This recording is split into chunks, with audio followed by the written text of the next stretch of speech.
Welcome back.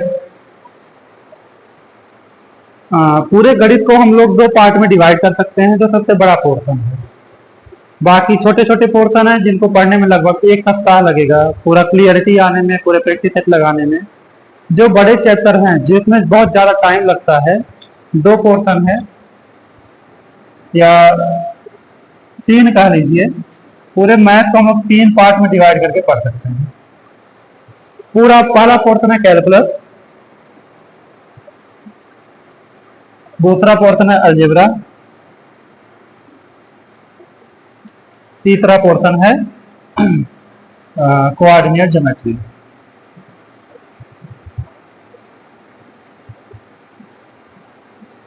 ये तीन ऐसे चैप्टर, मतलब तीन ऐसे पूरा पोर्शन है जो बहुत मैक्सिमम टॉपिक को कवर करते हैं, जिससे आप अच्छे मार्क्स कर सकते हैं और बहुत ज्यादा क्वेश्चन यहीं से आते हैं।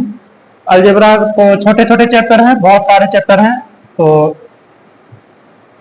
मैक्सिमम टाइम हमको देना है। सबसे पहले जो कवर करना है कोऑर्डिनेट ज्योमेट्री और कैलकुलस। कोऑर्डिनेट ज्योमेट्री में 2D और 3D दोनों है, 2D और 3D, ठीक। और कैलकुलस में फंक्शन बहुत इंपॉर्टेंट, बहुत ज्यादा इंपॉर्टेंट, डिफरेंशियबिलिटी और इंटीग्रेशन। पहले 2D वाली, फिर 3D जो लिखा है घुमाने पर बनेगा, जो आकृति बनेगी उसका क्षेत्रफल आयतन निकालना। सबसे पहले 2D फिर 3D, ठीक। तो ये तीन टॉपिक में अगर हम डिवाइड करें पूरे सिलेबस को, तो यहाँ समझ रहे लाइन आ जाएगी, line, circle, ellipse, parabola, hyperbola, और फिर 3D में प्लेन और लाइन, स्फेयर, कोन, सिलेंडर, पूरा बहुत बड़ा पोर्शन है। और यहाँ पर भी फंक्शन में, फंक्शन सबसे मोस्ट इंपॉर्टेंट, मतलब बहुत ज्यादा इंपॉर्टेंट फंक्शन है। फंक्शन में जितना टाइम दे सकिए फंक्शन, आज हम शुरुआत यही फंक्शन से ही करेंगे। फंक्शन ऐसा टॉपिक है, अगर फंक्शन में क्लियरिटी है आपको पूरा पूरा डिफरेंशिएशन बहुत आसानी से हो जाएगा। क्या क्या फंक्शन मदद करेगा? लिमिट फंक्शन आपको, तो अगर हम फंक्शन पढ़ लिए, फंक्शन फंक्शन को पूरा क्या क्या क्वेश्चन बनेगा? सबसे पहले बनेगा टाइप ऑफ फंक्शन का एक क्वेश्चन, मतलब कम से कम एक क्वेश्चन तो आना है, बाकी और भी क्वेश्चन हो सकते हैं। जैसे आता है 1 1 and 2, यानी बाइजेक्शन की बात करता है, ये यहाँ से सवाल पूछे जाते हैं। और कहाँ से सवाल पूछे जाते हैं? रेंज, डोमेन और number of 1 1 function, number of 1 1 function, number of onto, sorry, हाँ, number of onto function, onto function, inverse function. तो इतना तो डायरेक्टली फंक्शन से क्वेश्चन बनने वाला। इनवर्स फंक्शन, कंपोजिट फंक्शन, मतलब कोई फंक्शन दिया उसका इनवर्स निकालना, यहाँ से डायरेक्टली क्वेश्चन आते हैं। और कहाँ से क्वेश्चन आते हैं? यहाँ अगर फंक्शन आपको पता है, ग्राफ पता है, अब ग्राफ से क्या क्या होता है? ग्राफ आपको पता है तो ये सारे ग्राफ की मदद से आप ये सारी चीजें निकाल सकते हैं, ठीक। इनवर्स फंक्शन छोड़ के ये 1 1 ऑन 2, मतलब 1 1 निकाल सकते हैं, ऑन 2 निकाल सकते हैं, डोमेन निकाल सकते हैं, रेंज निकाल सकते हैं। ग्राफ अगर आपको पता है, ग्राफ अगर आपको पता है तो 1 1 निकाल सकते हैं, डोमेन, रेंज निकाल सकते हैं, ठीक। ऑन 2 निकाल सकते हैं। ग्राफ आपको पता है तो कॉन्टिन्यूटी बता सकते हैं फंक्शन की, कॉन्टिन्यूटी बता सकते हैं, डिफरेंशियबिलिटी बता सकते हैं।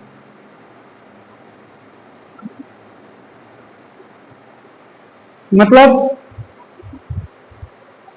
जरूरी नहीं हर फंक्शन की डिफरेंशियबिलिटी आप बता सकें, लेकिन मैक्सिमम फंक्शन की आप डिफरेंशियबिलिटी बता सकते हैं बिना फार्मूला। कॉन्टिन्यूटी तो पूरा पूरा बता सकते हैं। फिर लिमिट के बारे में जज कर सकते हैं, लिमिट क्या होगी अगर ग्राफ पता है। और फंक्शन में ही जो हम जहां से मैक्सिमम कंपटीशन के क्वेश्चन पूछे जाते हैं, ये सारे फंक्शन है। Mod x, greatest integer function x, fractional x, signum x, ठीक, ये ऐसे टॉपिक हैं, मतलब ये ऐसे हैं बार बार हमको यही परेशान करते हैं। इनका डोमेन, इनका रेंज, इनका ग्राफ, इनकी कंटिन्यूटी, इनकी डिफरेंशियबिलिटी, ये सारे फंक्शन ऐसे हैं बार बार एग्जाम में पूछे जाते हैं। अच्छा, जब हम टेक्स्ट बुक पढ़ते हैं या जहाँ कहीं भी पढ़े हैं तो ये सारी चीजें आसानी से बताई, मतलब बहुत वैसे ही बेसिक तरीके से बताई जाती हैं। किताब के क्वेश्चन हम सिद्ध कर जाते हैं, लेकिन कंपटीशन में वही क्वेश्चन जब आता है तो हमें बड़ी दिक्कत होती है। तो इसीलिए फंक्शन से स्टार्ट करेंगे। सबसे पहले फंक्शन सीखेंगे, फिर limit, continuity, differentiability, application of differentiation. मतलब अगर आपको ग्राफ पता है तो आप और क्या बता सकते हैं, increasing function, decreasing function, increasing function of decreasing function, और क्या बता सकते हैं, मैक्सिमा मिनिमा तो निकालना पड़ेगा, मतलब देख के बता सकते हैं कहाँ मैक्सिमा होगा कहाँ मिनिमा होगा, लेकिन उसको निकालना पड़ेगा। लोकल मैक्सिमा के बारे में डिस्कस कर सकते हैं। तो इतना पूरा, तो इसीलिए फंक्शन मोस्ट इंपॉर्टेंट टॉपिक है। हम लोग बहुत हल्के में पढ़ के निकल जाते हैं फंक्शन के क्वेश्चन 1, 1 और 2, लेकिन सबसे जरूरी है पूरे कैलकुलस की अगर क्लियरिटी चाहिए तो फंक्शन आपको आना चाहिए। ठीक, तो आज हम लोग फंक्शन के कुछ सवाल देखेंगे, जैसे 1, 1 और 2 कैसे चेक करते हैं। सबसे पहले तो हम ये सारे फंक्शन सीखेंगे, बहुत जरूरी है, मोस्ट इंपॉर्टेंट टॉपिक है। ठीक, इनके प्रांत। अच्छा, इसी में फंक्शन में ही और आते हैं ट्रिग्नोमेट्रिक फंक्शन,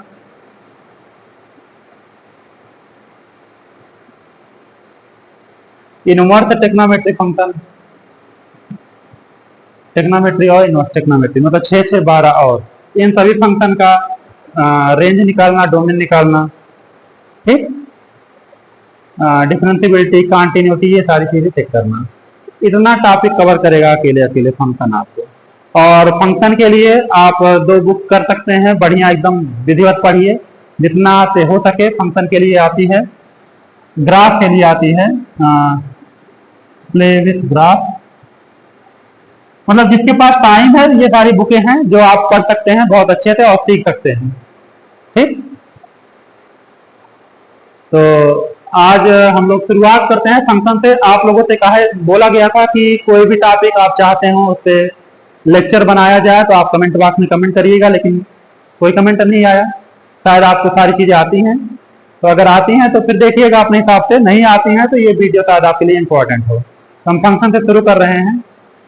सबसे पहले मॉड्यूल का बेसिक चीज, एकदम बेसिक से शुरुआत करते हैं पूरा। जिसको कुछ भी नहीं आता वो भी सीखेगा कैसे बनाते हैं फंक्शन, कैसे रेंज और डोमेन निकालते हैं।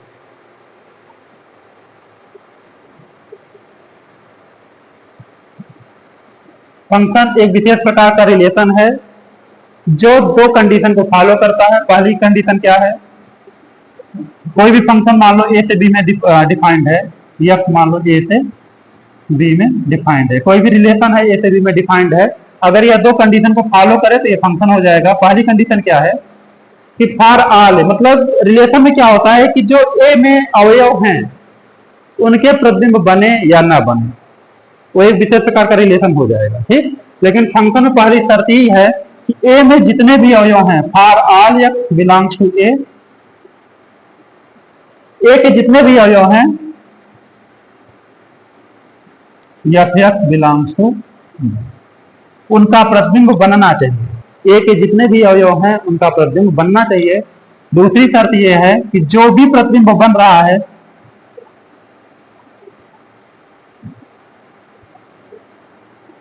जो एफ एक्स बन रहा है, एफ एक्स कैसा होना चाहिए, यूनिक होना चाहिए, अद्वितीय होना चाहिए। जैसे मान लो, मतलब किसी भी एनसीईआरटी की कोई भी बुक उठाएंगे उसमें ये सारी चीजें दी हुई हैं, 1, 2, 3, मान लो ए बी सी। अगर एक, पहली शर्त क्या है कि 1 का प्रतिबिंब, 2 का प्रतिबिंब, 3 का, सबका प्रतिबिंब बनना चाहिए, जरूरी नहीं कि यही ओ चाहे जैसे। ठीक, दूसरा है एक ही बनना चाहिए, ऐसा नहीं होना चाहिए कि एक का संबंध ए से है और एक का संबंध बी से हो जाए। ठीक, हर प्रतिबिंब एक, हर अवयव का प्रतिबिंब एक ही होना चाहिए। ये है शर्त फंक्शन की। ये 2 शर्त फॉलो करेगा तो फंक्शन कहलाए। रिलेशन को क्या कह देंगे हम लोग, फंक्शन। रिलेशन नहीं आता है, सेट नहीं आता है तो इसके पहले पूरा वीडियो है, देखिएगा, सर्च करिएगा, मिलेगा। तो हम लोग सीखने चल रहे थे ग्राफ के बारे में। डिफरेंट टाइप ऑफ फंक्शन, उनके domain, range, one one and to. तो अब सबसे वन वन फंक्शन क्या होता है, इसको थोड़ा सा मिटाते हैं। अब वन वन फंक्शन ये होता है कि कोई भी प्रतिबिंब उठाओ वह किसी एक ही अवयव का प्रतिबिंब हो, मतलब इस टाइप का नहीं बनना चाहिए, ऐसा ना हो, ऐसा ऐसा ना हो, ठीक, इस प्रकार का ना हो। कोई भी यहाँ एक, जब एक उठाएंगे, एक का भी प्रतिबिंब है और दो का भी प्रतिबिंब है। तो अगर आप याद करना चाहें तो आप जब एकेडमिक में थे तो ये चीज सिद्ध करते थे कि कोई भी x1 और x2 उठाते हैं तो यह x1 बराबर x2, इसी प्रकार हम लोग सिद्ध करते थे और बाद में यहाँ सिद्ध करते थे x1 बराबर x2। अगर ये कंडीशन फॉलो करता है तो फंक्शन क्या कहलाता है, वन वन। ठीक, तो यहाँ हम लोग क्या करेंगे, अगर एक उठाएंगे, एक को उठाएंगे तो एक क्या, एक के दो अवयव मिलेंगे, कौन कौन सा, x1 और x2 बराबर नहीं मिलेंगे, एक मिलेगा एक और दूसरा मिलेगा दो, इसलिए ये वन वन नहीं है। ठीक, इसी प्रकार आंटू के लिए भी सिद्ध करते हैं। आंटू के लिए हम लोग क्या सिद्ध करते हैं,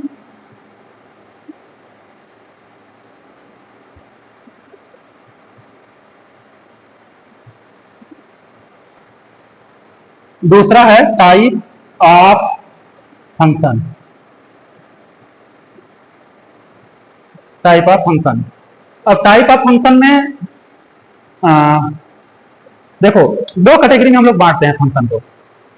पहली कैटेगरी है फर्स्ट और सेकंड। कोई भी फंक्शन है या तो वह वन वन होगा, वन वन, और या तो वह होगा मेनी वन। क्या होगा, मेनी वन। ठीक, और या कोई फंक्शन होगा आंटू।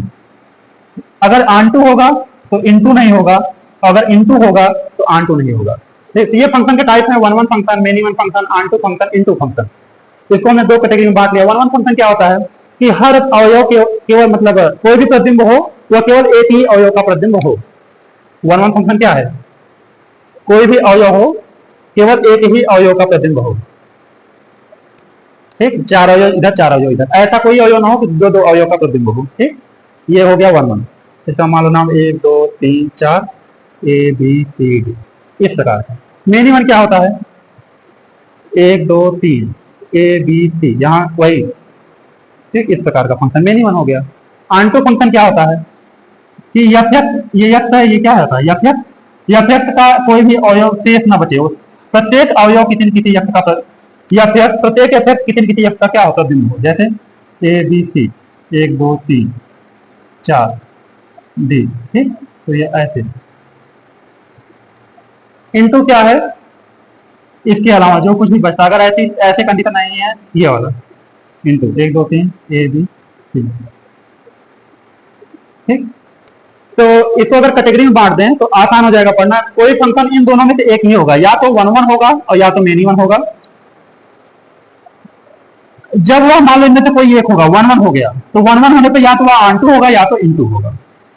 ठीक, इसी प्रकार मेनी वन है तो या तो आंटू होगा या तो इनटू होगा। ऐसा कोई फंक्शन होगा वन वन भी हो, मेनी वन भी हो, वन वन भी हो, आंटू भी हो, सॉरी आंटू भी हो और इनटू भी हो। तो ये है टाइप ऑफ फंक्शन। अब वन वन कैसे चेक करते हैं, आंटू कैसे चेक करते हैं, मेनी वन कैसे चेक करते हैं, इनटू कैसे। एक तो बेसिक तरीका है थ्योरेटिकल, दूसरा तरीका है ग्राफ से। पहले हम लोग बेसिक तरीके पे आएंगे, फिर ग्राफ से कैसे चेक करते हैं। और ग्राफ बार बार आना है तो इससे पहले हम लोग ग्राफ सीखेंगे भी। तो अभी तो फिलहाल ये यहाँ पे क्वेश्चन बनता है, इसको सीखते हैं। तो शायद आपको समझ में आया होगा, नहीं समझ में आता है तो आप वीडियो को दोबारा देखिएगा। फिर भी नहीं समझ में आता है तो कमेंट बॉक्स में करिएगा, दूसरा लेक्चर इससे भी आसान लेक्चर बनाया जाएगा।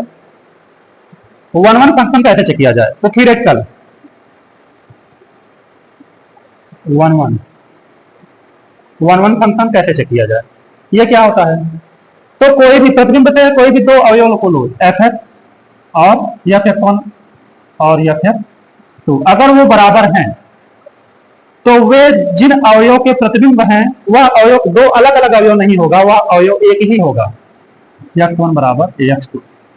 ये यहां से हमें लेना है और ये सिद्ध कर देना। अगर ये कंडीशन लेते हैं तो सिद्ध हो गया, और अगर ये नहीं आता है तो सिद्ध नहीं हो पाया। फॉर एग्जाम्पल, बहुत आसान एग्जाम्पल लेते हैं, आराम से समझ में आएगा। जैसे एक फंक्शन है f बराबर यक्स, ठीक। तो यहाँ x1 रखेंगे, जैसे यहाँ x1 रखेंगे तो यहाँ x1 मिलेगा, तो यफ x1 कितना मिल जाएगा, x1। यफ x2 कितना मिल जाएगा, x2, ठीक। यफ x1 बराबर x1, एफ x2 बराबर x2। अब हमें क्या करना है, इस कंडीशन को रखना है, यफ x1 बराबर यफ x2। तो यफ x1 का मान कितना है, x1, एफ x2 का मान कितना है, x2, सिद्ध हो गया x1 बराबर x2। तो आपका सवाल होगा कि ऐसा फंक्शन हम लोग सिद्ध करें जो 1 1 ना हो, ये तो क्या निकल के आ गया 1 1। एग्जाम में इतना आसान सवाल नहीं आना, बहुत सारे, लेकिन काम आपको यही करना है। सबसे पहले x1 का मान निकालना, x2 का मान निकालना, x1 बराबर x2 रखना और प्रूव करना x1 बराबर x2। दूसरा है सेम इसी का काम, एक ऐसा फलन देखते हैं जो ऑन टू हो, तो सॉरी 1 1 ना हो। तो दूसरा फलन है, मान लो f(x) बराबर f स्क्वायर, f(x) बराबर f स्क्वायर। अब f(x) बराबर f स्क्वायर, तो यहाँ पे x1 रखेंगे, f(x1), पहले आपको x1 निकाल लेना, कितना मिल जाएगा, x1 स्क्वायर। फिर x2 निकाल लेना है, कितना आ जाएगा, ये काम आप डायरेक्ट भी कर सकते हैं, x2 स्क्वायर। अगला क्या है, f(x1) बराबर f(x2), तो क्या मिलेगा, f(x1) बराबर f(x2), तो यहाँ से क्या मिला, x1 स्क्वायर बराबर x2 स्क्वायर, तो यहाँ से क्या मिल जाएगा। अब हम दोनों तरफ का जब स्क्वायर रूट लेंगे तो आप ये गलती बिल्कुल नहीं करेंगे, x1 बराबर x2, क्योंकि ये नहीं मिलेगा। क्या मिलेगा, x1 बराबर प्लस माइनस x2, x1 बराबर प्लस माइनस x2। उसके बाद फिर हम ये देखेंगे कि फलन का अवयव कहाँ का है। अगर फलन नेचुरल नंबर का है तो ऋण तो मिलेगा नहीं, तो कह देंगे फलन 1 1 है। अगर यह नेचुरल नंबर का नहीं, आर का है, अब यह फलन 1 1 नहीं रह गया। क्यों, क्योंकि x1 x2 के बराबर नहीं आया। x1 किसके किसके बराबर आ गया, x2 के भी बराबर है और ऋण x2 के भी बराबर है। इसी चीज को दूसरे तरीके से हम लोग सीख सकते हैं। अगर हम लोगों को ग्राफ पता होगा तो सोचो चीजें कितनी आसान हो जाएंगी। देखते हैं यहाँ पे, अगर हमको ग्राफ पता है तो देखो, अभी हम लोग सीखेंगे सारे फंक्शन का ग्राफ। अगर नहीं पता है, आज का क्लास यही है, फलन का ग्राफ, डोमेन और रेंज निकालना। तो मान लो ये पहला फलन था y बराबर f(x) बराबर f। तो जब हम लोग इसका ग्राफ बनाएंगे ऐसे, इस प्रकार ग्राफ बनता है। और दूसरा फलन था f(x) बराबर f स्क्वायर। जब इसका ग्राफ बनाएंगे तो हम लोग कैसे बनता है, ऐसे बनता है। ग्राफ बनाने का तरीका पूरा फुल्ली डिस्कस किया जाएगा अगली क्लास में।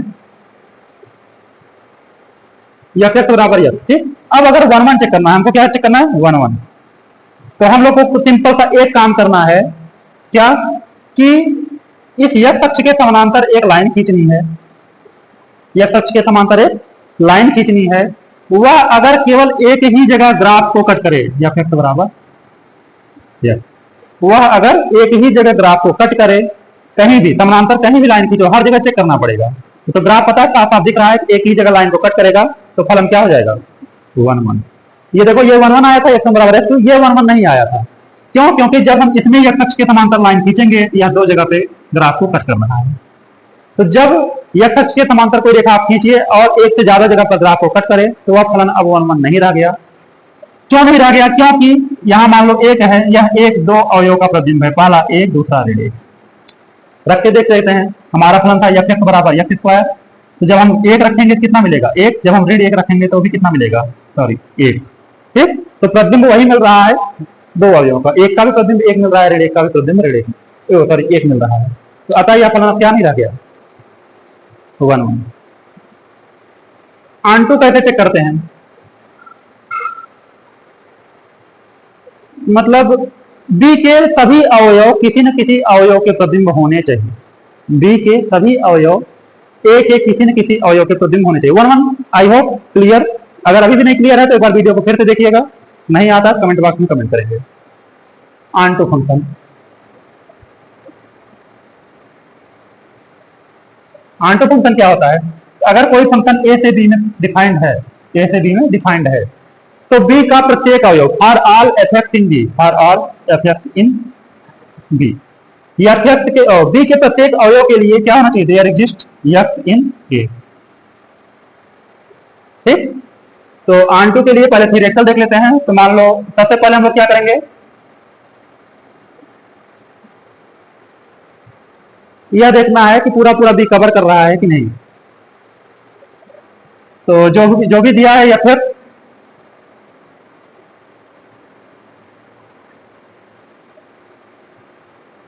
जो भी दिया है हमारा या फिर जो भी दिया हुआ है उसको लिख लेंगे y बराबर या फिर y बराबर या फिर लिख लेंगे। फिर इस पूरे फंक्शन को y के लिए सॉल्व कर लेंगे, x के लिए सॉल्व कर लेंगे। तो x बराबर क्या आ जाएगा, f इनवर्स y। और फिर इस फलन का हम लोग क्या निकालेंगे, डोमेन। या इस फलन का रेंज निकाल लो, इस फलन का रेंज निकाल लो। अगर पूरा पूरा b हो जाता है तो हमारा फंक्शन कैसा हो जाएगा, ऑन टू। इस फलन का रेंज निकाल लो, अगर पूरा पूरा b हो जाता है तो फलन कैसा हो जाता है हमारा, ऑन टू। ठीक, जैसे अभी हम लोग सीखे थे, इसके जस्ट बाद पिछली स्लाइड में आते हैं, ये सारी चीजें सीखे थे। अगर यहाँ पे r है, फलन कहता है r से r में डिफाइंड है, तो यहाँ हम देख रहे हैं कि कहीं भी लाइन खींचो ये y अक्ष को कट करेगी, कट कर रही है। कहीं भी खींचो हर जगह ये y अक्ष को कट करेगी। जैसे ये भी एक पूरा r है, तो इस y का प्रत्येक अवयव x का किसी न किसी अवयव का प्रतिबिंब है। ठीक, तो यहाँ पे क्या हो जाएगा, फलन ऑन टू हो जाएगा। यहाँ पे चीजें अलग हैं। यहाँ पे अगर हमारा b है 0 से r, b क्या है 0 से अनंत, इस प्रकार, तब तो ठीक है, तब तो फलन ऑन टू है। कहीं भी खींचो y अक्ष को कट करेगा इसके ऊपर। लेकिन अगर भी हमारा यहाँ पे r ले लिया जाए तो हम देख रहे हैं इतना कहीं भी ऐसा नहीं है जहाँ पे यह फलन ये इस पूरी लाइन को कट कर रहा हो। कट कर रहा है, नहीं कट कर रहा है। तो जब भी हमारा r हो जाएगा तो यह फलन कैसा नहीं होगा, ऑन टू नहीं हो। ऑन टू अगर ये है तो ऑन टू है, क्यों, क्योंकि कोई भी लाइन खींचोगे y अक्ष को क्या कर रही है, कट कर रही है। और इस पूरे 0 भी मिल रहा है, 0 पर कट कर रही है और अनंत पर भी कट कर रही है। तो इस प्रकार हम लोग 1 1 और ऑन टू ग्राफ की सहायता से चेक करेंगे। ठीक, तो ये था हमारा पूरा 1 1 ऑन टू चेक करना। तो जो हमारा क्वेश्चन आता है, number of 1 1 function from a to b, a में अगर m अवयव है, b में n अवयव है, तो a 1 1 फंक्शन कितने बनेंगे। ठीक, उसका सीधा सीधा फार्मूला है, इसको आप लोग लिख लेंगे। कैसे आया है याद करने के लिए बहुत डिफिकल्ट हो जाएगा, तो चेक करते हैं कैसे आया। मान लो ये हमारा a है, ये हमारा a है, ये हमारा b है। ठीक, इसमें 1 2 3 dot dot dot m element है, इसमें क्या है 1 2 3 dot dot dot n element है। ठीक, तो पहली शर्त ये दे, ध्यान से देखो कि इस m को इस m से क्या होना चाहिए, छोटा। क्योंकि अगर यह m बड़ा हो जाएगा, जैसे 1 2 3 4 1 2 ऐसे, तो हर अवयव केवल एक अवयव से कनेक्ट हो सकता है। एक अवयव, हर अवयव का प्रतिबिंब कोई एक अवयव होगा। जैसे 1 का प्रतिबिंब 1 हो गया तो 2 का प्रतिबिंब 2, या 3 का प्रतिबिंब 2, सॉरी 3 4 5 इस प्रकार है। तो मान लो 2 का प्रतिबिंब 3, 3 का प्रतिबिंब 2, 4 का प्रतिबिंब 4 इस प्रकार है। तो कम से कम इस m का मान n से छोटा होना चाहिए। अगर यह इससे बड़ा हो गया तो फलन ही नहीं बन पाएगा, तो नंबर ऑफ 1 1 फंक्शन 0 हो जाएगा। ठीक, तो कैसे निकालेंगे ये फार्मूला।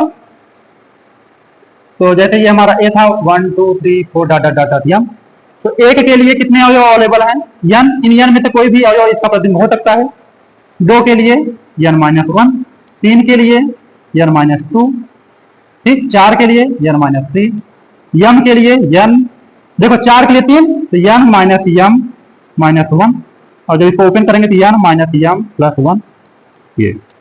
ठीक, इसी को हम लोग कैसे लिख सकते हैं, अगर आप क्रमचय संचय पढ़े हैं तो n माइनस m प्लस 1, या हाँ ये हो गया गुणे n माइनस m से गुणा कर दो फैक्टोरियल, नीचे भी क्या कर दो n माइनस m से गुणा कर दो फैक्टोरियल n माइनस m। तो ये क्या बन गया पूरा, sorry n into n minus 1 ना, तो ये हो गया ऊपर फैक्टोरियल n बटे factorial n minus m।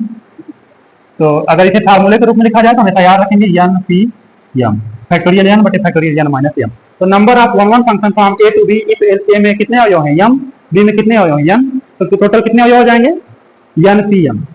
Number of 1 1 function n p m। और अगर ये बड़ा है तो 0। ये कब होगा, जब m का मान n से छोटा या बराबर हो। और ये कब होगा, जब m का ठीक, ये है नंबर ऑफ वन फंक्शन। दूसरा नंबर ऑफ, एक सवाल और आता है जो हम भूल गए थे, number of function from A to B, number of function from A to B कितने होंगे? इफ यहाँ पे कितने अवयव हैं यम, यहाँ पे कितने अवयव हैं यम, तो कितने अवयव होंगे, कितने फलन बन सकते हैं?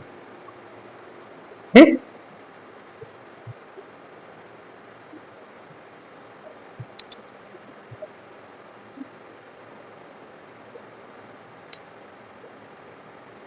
तो इसके लिए जो फार्मूला है, मान लो 1 2 3 डॉट डॉट डॉट, यहाँ पे यम अवयव है, 1 2 3 4 5 डॉट डॉट डॉट, यहाँ पे यन अवयव है।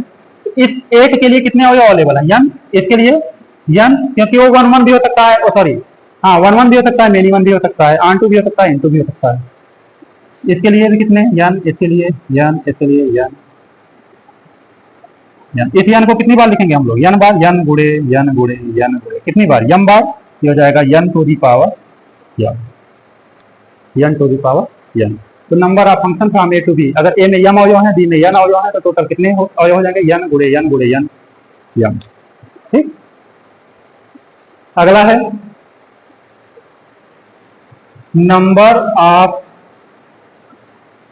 Onto function from A to B, A में कितने एलिमेंट है यम, बी में कितने एलिमेंट है n. Number of onto function from A to B कितने हो जाएंगे?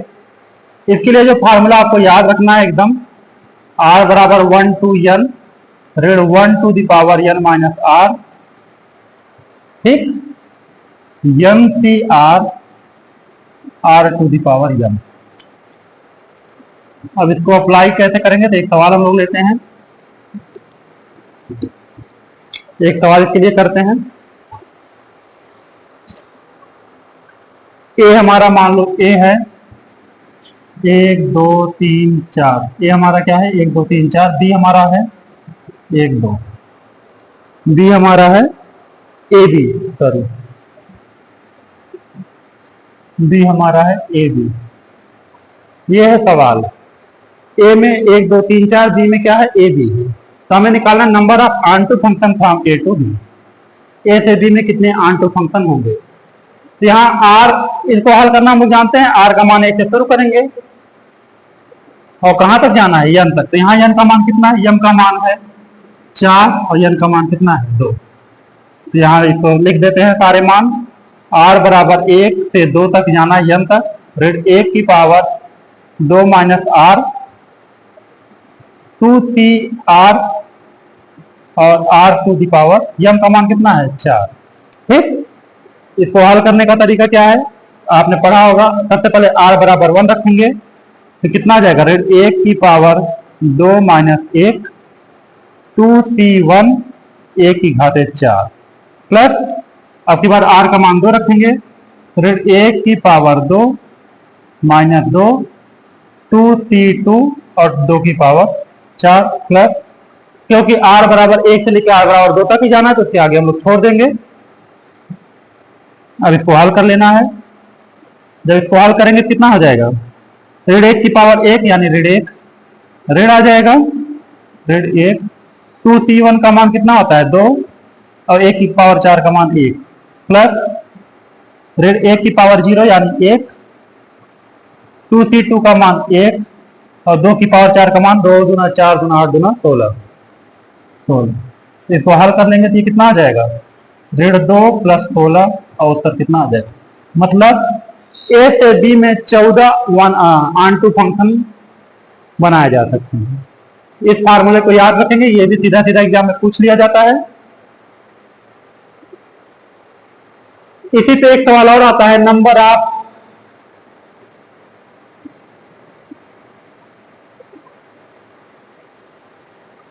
बाइजेक्शन या बाइजेक्टिव फंक्शन,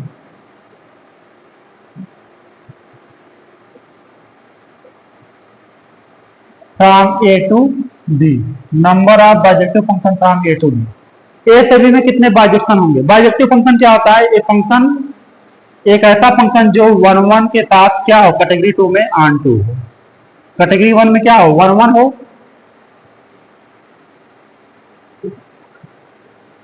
1 हो और इसमें क्या हो, ऑन टू हो, ऐसे फंक्शन को हम लोग क्या कहते हैं, बाइजेक्टिव फंक्शन कहते हैं। Number of bijective function A to B कितना हो जाएगा, इस चीज को निकालने के लिए आप समझना पड़ेगा हमको। अब यहाँ पे अवयव अलग अलग नहीं हो सकते हैं क्योंकि उनको 1 भी होना, एक अवयव एक ही अवयव से कनेक्टेड होगा और ऑन टू भी होगा, मतलब दी के सारे अवयव एक किसी न किसी अवयव के प्रतिबिंब होने चाहिए।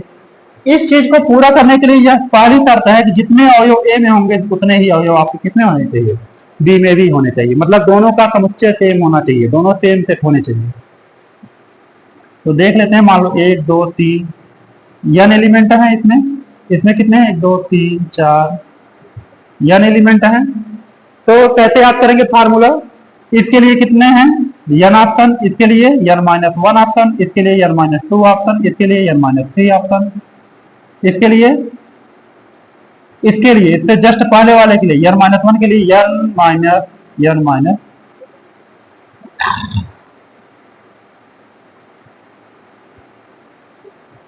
और इसके लिए n-1 ऑप्शन। तो जब इन दोनों को हम हल करेंगे तो इसके लिए हो जाएगा n से n कट जाएगा, ये प्लस हो जाएगा, 2 ऑप्शन बचेंगे, इसके लिए 1 ऑप्शन केवल। तो यह n-1 यहाँ से शुरू होगा, n-1 n-2 dot dot dot कहां तक आएगा n, और इसी को क्या कहते हैं हम लोग, फैक्टोरियल। तो नंबर ऑफ बाइजेक्शन निकालना है तो सीधे सीधे फार्मूले का यूज करेंगे हम लोग, फैक्टोरियल। तो इस प्रकार मोस्ट इंपॉर्टेंट क्वेश्चन जो सीधे सीधे एग्जाम में पूछे जाते हैं, number of 1 function, number of onto function, number of bijection. 1 function कैसे प्रूव करें, ऑन टू फंक्शन कैसे प्रूव करें, ये यहाँ से लगभग 1 2 सवाल, आप कोई भी प्रैक्टिस सेट उठाएंगे, कोई भी ईयर का पेपर उठाएंगे, आपको जरूर मिलेगा सवाल।